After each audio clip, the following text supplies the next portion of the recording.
Hi mga kakonchava, ang theme po ng video natin ngayon ay based sa aking nabasa sa isang pamphlet ng Pittguard Training Group. Ang title ay The Craft of Negotiation, How to Negotiate the Best Outcomes for Your Clients. Super insightful po nito and gusto kong i-share yung natutunan ko tungkol sa tamang negotiation sa real estate sales.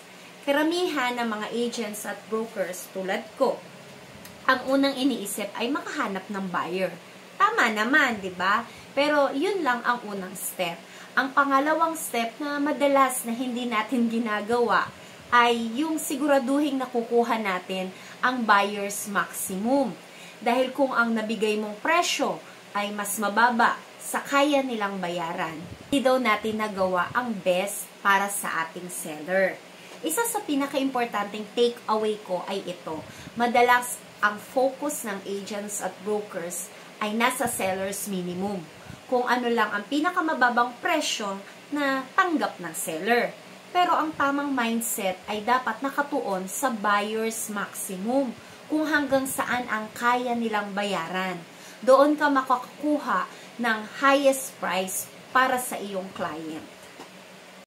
Kadalasan, properties are sold kapag nag-match ang seller's minimum at buyer's offer. Pero ang tanong, yun na ba talaga ang highest price? Sa totoo lang, madalas ang buyers would have paid more kung na-persuade natin sila properly. Kaya negotiation is not just about agreeing on a price. It's about knowing how to push for the best price para sa seller. Mga kakonchava, tandaan, negotiation is about control. Hindi lang tayo taga-benta, tayo ang nagko-control ng sale price in favor of our clients. Hindi ibig sabihin na ang value ng property ay kung ano lang ang willing bayaran ng buyer. Ang tunay na negotiator ang nagper-persuade ng buyer to pay their maximum. Kasi iyon ang totoo nating trabaho, according dito. Ang tips na shinare ko po ngayon ay based sa nabasa ko po dito nga po sa The Craft of Negotiation ng Pittguard Training Group.